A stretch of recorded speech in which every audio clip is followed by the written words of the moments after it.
गुलामगिरी। परिच्छेद 7।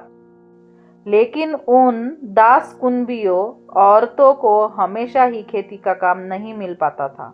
उनको कभी कभी ब्राह्मणों के घर का काम करने के लिए मजबूर होकर ही क्यों न सही लेकिन जाना पड़ता था। इसलिए कुंबी और दासी इन दो शब्दों में कोई अर्थ भिन्नता नहीं दिखाई देती।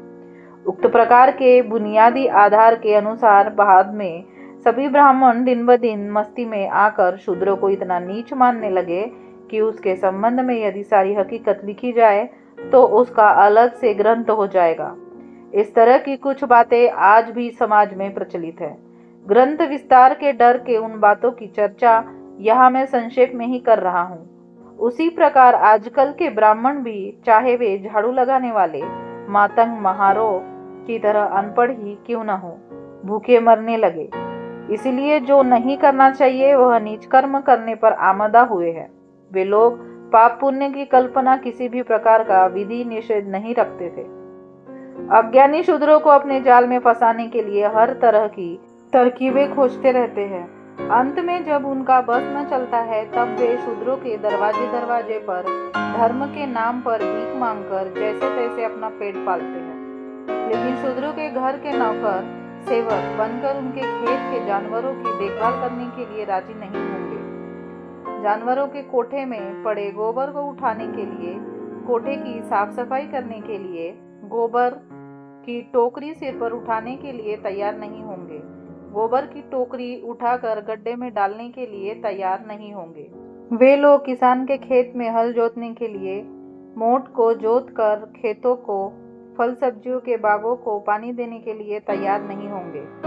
वे लोग खलिहान में काम करने के लिए राजी नहीं होंगे। वे लोग खेतों को खोदने, कुदाली फावड़ा चलाने के लिए, खेत से घास सिर पर ढोने के लिए तैयार नहीं होंगे। वे लोग हाथ में लठ लेकर रात रात भर खेतों में हंसिया से घास काट कर बैलों के लिए खेत से घास सिर पर ढोने के लिए तैयार नहीं होंगे। वे लोग हाथ में लठ लेकर रात रात भर खेतों की देखरेख रखने के लिए राजी नहीं होंगे। वे लोग किसी भी प्रकार का शारीरिक श्रम करने के लिए शर्माते हैं। वे लोग शूद्रों के घरों में नौकर बनकर उनकी घोड़ियों की साफ सफाई करने के लिए, दाना खिलाने के लिए, घोड़ों को आगे पीछे दौड़ने के लिए शर्माते हैं। वे लोग शूद्रों की जूतियों को बगल में दबाकर संभाल कर रखने के लिए राजी नहीं होंगे।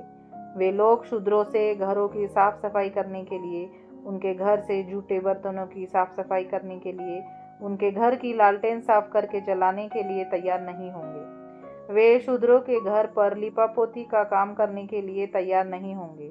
वे लोग रेलवे स्टेशनों पर, बस स्टेशनों पर, माल धक्के पर कूली, कबाड़ी का काम करने के लिए शर्माते हैं। इसी प्रकार ब्राह्मण औरतें शूद्रों की नौकरानियां होकर शूद्रोनियों को नहलाएंगी नहीं, उनके बाल कंघी नहीं कर देंगी, शूद्रों के घर साफ सफाई का काम नहीं करेगी, शूद्रानियों के लिए बिछाना नहीं लगा कर देंगी, उनकी साड़ियाँ, उनके कपड़े धोने के लिए राजी नहीं होंगी, उनकी जूतियाँ संभालने के लिए तैयार नहीं होंगी, शर्माती है। फिर जब वे महार लोग अपने शूद्र भाइयों को ब्राह्मणों के जाल से मुक्त करने की इच्छा से ब्राह्मणों से प्रतिवाद करने लगे, उन पर हमले करने लगे कि वे शूद्र का छुआ हुआ भोजन भी खाने से इनकार करते थे, उसी नफरत की वजह से आजकल के ब्राह्मण शूद्रों द्वारा छुआ हुआ भोजन तो क्या पानी भी नहीं पीते हैं। ब्राह्मणों की किसी शूद्र के द्वारा छुई हुई कोई भी वस्तु नहीं लेनी चाहिए। इसलिए मांगलिक सोवड़े ओवड़े होने की संकल्पना को जन्म दिया गया और उनमें यह आम रिवाज हो गया। फिर अधिकांश शूद्र विरोधी ब्राह्मण ग्रंथकारों ने दूसरों की बात छोड़िए, अपने मन में भी थोड़ी लज्जा नहीं रखी। उन्होंने मांगलिक होने के रिवाज का इतना महत्व बढ़ाया कि मांगलिक ब्राह्मण किसी शूद्र का स्पर्श होते ही अपवित्र, नापाक, अमांगलिक हो जाता था। इसके समर्थन के लिए उन्होंने धर्मशास्त्र जैसी कई अपवित्र भ्रष्ट किताबें लिखी हैं। ब्राह्मणों ने इस बात की भी पूरी सावधानी रखी कि शूद्रों को किसी भी तरह पढ़ना लिखना नहीं सीखना चाहिए, उन्हें ज्ञान ध्यान नहीं देना चाहिए। क्योंकि कुछ समय बीत जाने के बाद यदि शूद्रों को अपने बीते हुए काल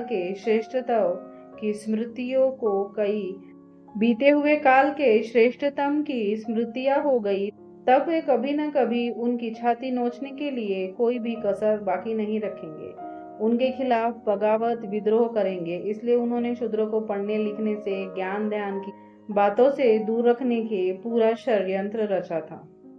उन्होंने अपने धर्मशास्त्रों में शूद्रों के पढ़ने लिखने के खिलाफ विधान बनाया। उन्होंने इतना ही नहीं किया बल्कि कोई ब्राह्मण यदि धर्म ग्रंथ का अध्ययन कर रहा हो तो उसके अध्ययन का एक शब्द भी शूद्रों के कान तक नहीं पहुंचना चाहिए, इस बात की भी पूरी व्यवस्था उन्होंने की थी। और इस तरह का विधान भी उन्होंने अपने धर्मशास्त्रों में लिख रखा था।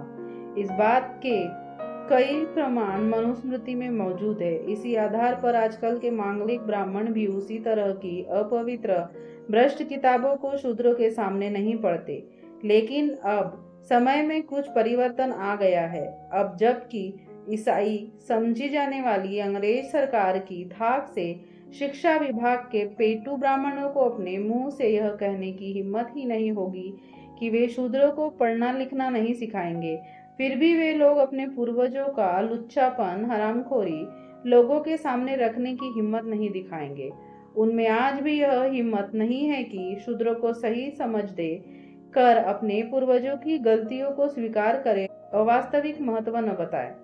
उनको आज भी अपने झूठे इतिहासकार पर गर्व है। वे स्कूलों में शूद्रों के बच्चों को सिर्फ काम चलाऊ व्यवहारिक ज्ञान की बातें भी नहीं पढ़ाते, लेकिन वे शूद्रों के बच्चों के मन में हर तरह की फालतू देश अभिमान, देश गर्व की बातें पढ़ाते रहते हैं और उनको पक्के अंग्रेज राजभक्त बनवाते हैं। फिर वे अंत में उन शूद्रों के बच्चों को शिवाजी जैसे धर्म भोले अज्ञानी शूद्र राजा के बारे में गलत सलत बातें सिखाते रहते हैं। शिवाजी राजा ने अपना देश मलेच्छों से मुसलमान मुक्त करवाकर गौ ब्राह्मणों का कैसे रक्षण किया, इस संबंध में झूठी मनगढ़ी कहानियां पढ़ाकर उन्हें खोखले स्वधर्म ब्राह्मण धर्म के अभिमानी बनाते हैं।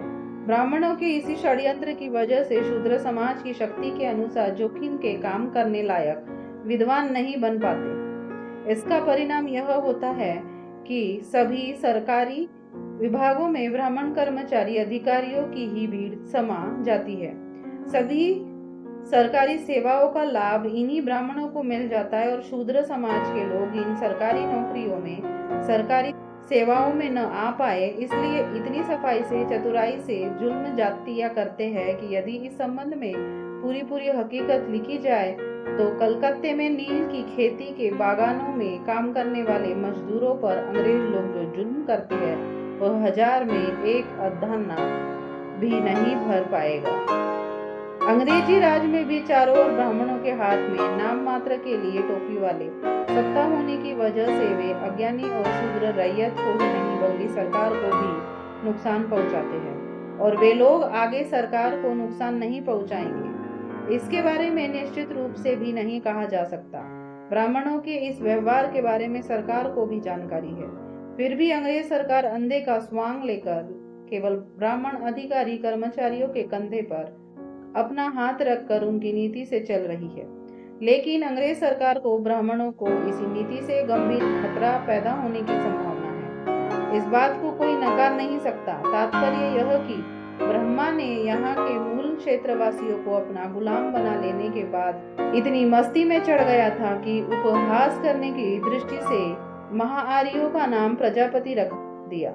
यह तर्क निकाला जा सकता है, किंतु ब्रह्मा के बाद आर्य लोगों का मूल नाम भट्ट लुप्त हो गया और बाद में उनका नाम ब्राह्मण हो गया।